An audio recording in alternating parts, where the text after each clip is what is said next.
Wilderness First Aid Made Easy is unlike any other first aid textbook.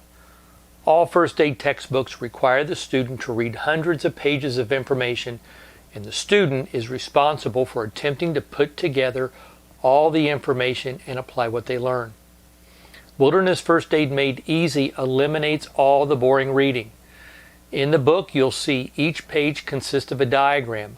The one-page diagrams, also called algorithms, fully explain each first aid concept, reducing dozens of pages of text into one-page, intuitive, easy to understand and remember diagrams. These diagrams drastically reduce the time spent reading and taking notes.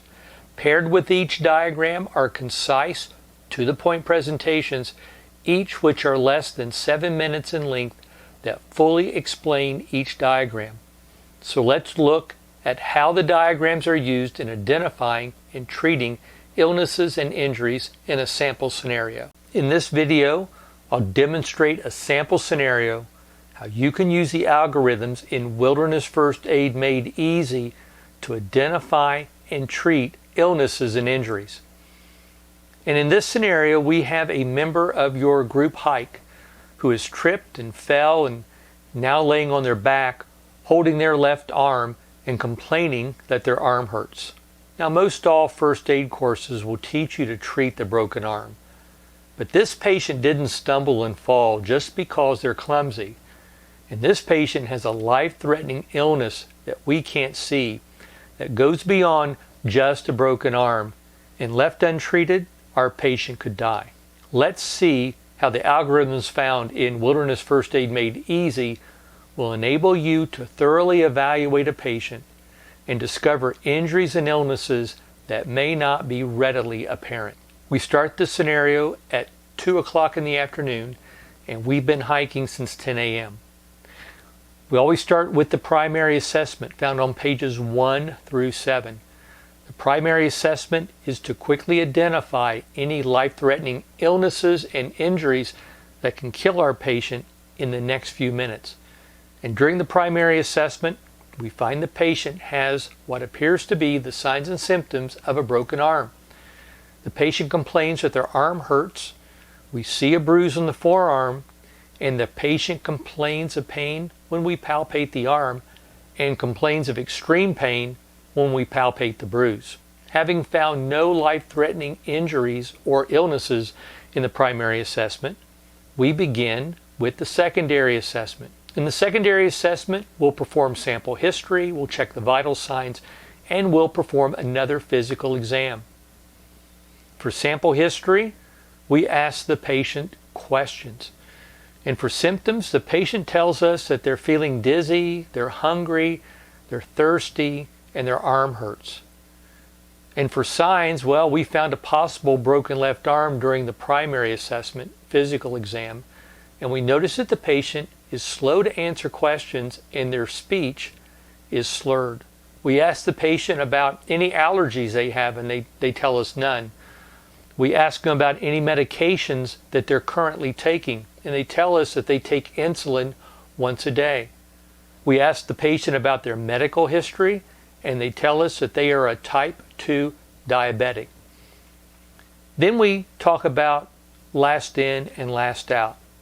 We ask them when's the last time they ate and what did they eat. And they said they eat breakfast at 6 a.m. and remember it's 2 p.m. right now.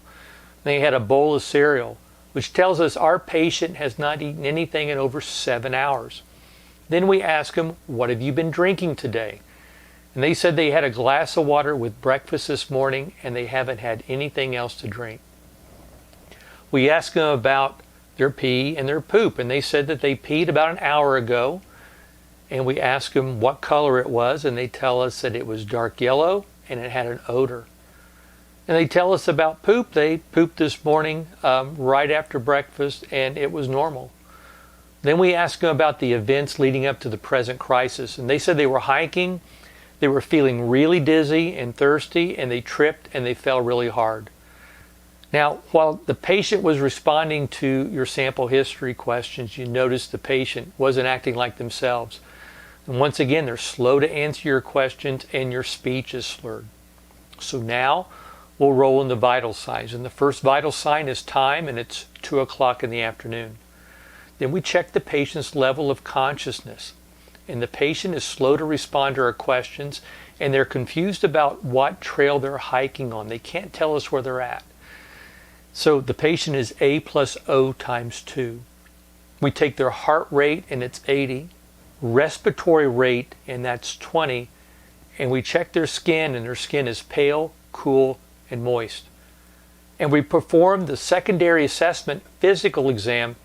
We confirm the arm is broken, and we find no other injuries. So here's the assessment that we write on our SOAP note.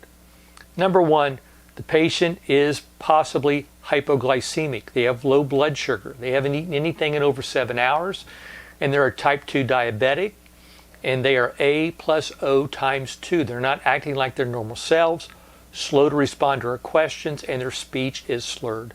The other thing is the patient is hypovolemic. They're dehydrated. They have not drank any water in over 7 hours, and their urine output is dark yellow, and it has a foul odor. Hey, this patient did not trip and fall just because they're clumsy. They fell due to an altered level of consciousness, which is due to hypoglycemia, low blood sugar, and dehydration. So now we develop our plan, and we'll write this on our SOAP note. We're going to treat the 2 life-threatening illnesses immediately. For altered level of consciousness, we're going to go to page 19 in the book, and we'll start with low blood sugar on page 21, hypoglycemia. And on page 21, it tells us to provide our patient with 15 grams of sugar, monitor this patient for 15 minutes to observe improvement in the patient's level of consciousness.